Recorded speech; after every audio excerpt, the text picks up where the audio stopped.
Good morning, it's Leah Busby, Blackfish Finance and Travis Denham again. Real estate, how are you? I'm well, Leah, yourself? Good, thank you. That was Hello, much everybody. better than take one. Yeah. So today we're going to talk about the process of buying a house because we get the same questions every day, don't we?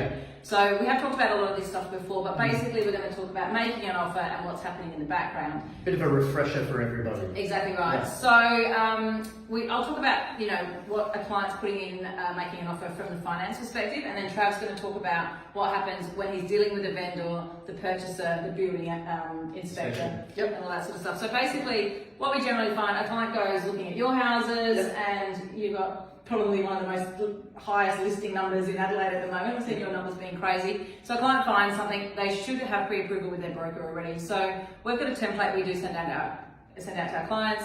Your offer is $500,000, 45-day settlement, negotiable, make it a Thursday, so we've got some backup with the truck if we need to. And then deposit, 20 grand or whatever that number is.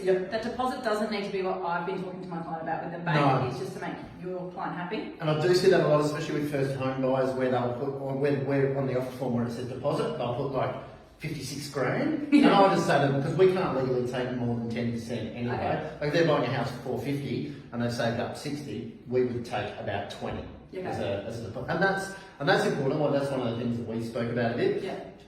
Your deposit amount, make it decent, because quite often in a competitive market where there's lots of offers, if you have the similar pre-approved finance, borrowing about the same, similar offer amounts, and one deposit is 5 grand and one is 20 grand, sometimes that can be the difference, believe it or not. Because it gives you confidence with that. Correct, So we've basically got like a 5 or 6 dotted template of the details that you probably need to put on the real estate agent's form. So step 1 is normally a form that says, I want to make an offer, and these are my offer terms and conditions.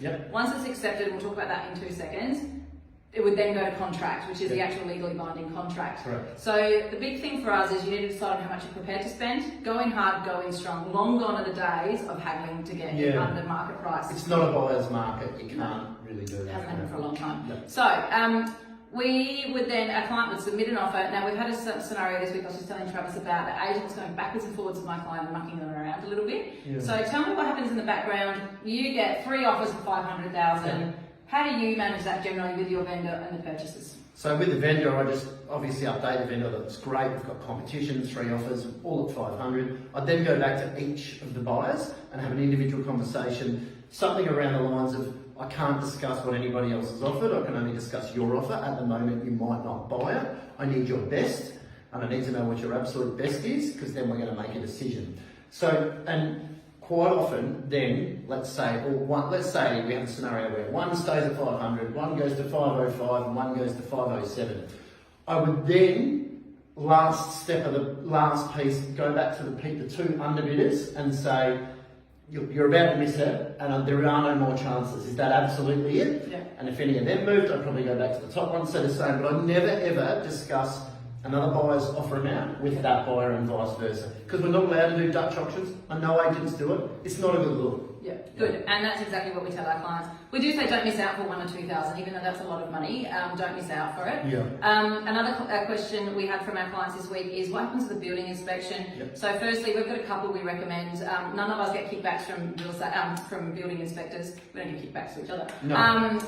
From building inspectors. So we've got a couple. I know that we've got a common one as well that we use and recommend. They do get in within 48 hours in most cases during cooling off, don't they? We make it happen during the cooling off, and just on the building inspectors, I don't recommend them to my buyers. You can, to your clients. If I have a vendor that I've sold for that's buying someone else's property, I'm happy to recommend one, but I won't to my buyers because we want that complete separation. Correct, And we don't recommend them or recommend it as a condition, but if they ask, we go, we just know they're still good. That's right. And the client, pays for that building inspector. So you need to call them, check their process, check their fees and charges, usually pay them on the day, and they'll walk you through the building inspection report. So if you do ever have any questions about what's happening in the background, don't hesitate to contact us. So with the building inspector, your team would let them in, and the building inspector goes through. Correct. One of my team will be there for the building inspection. Sometimes it's common for the buyer to meet the building inspector at the end and they do a walkthrough. We will usually do that walkthrough with them. I always remind buyers, and look, everybody's got their own what's acceptable, but you're looking for the big things.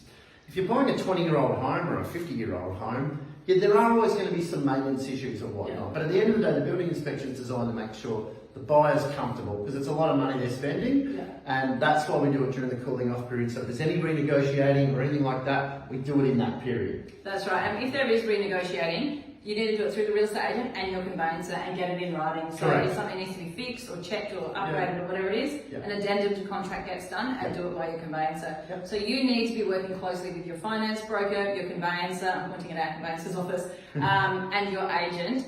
We're all experts in our different fields and Yep. we'll help walk you through that. That's it. Any questions? Let us know.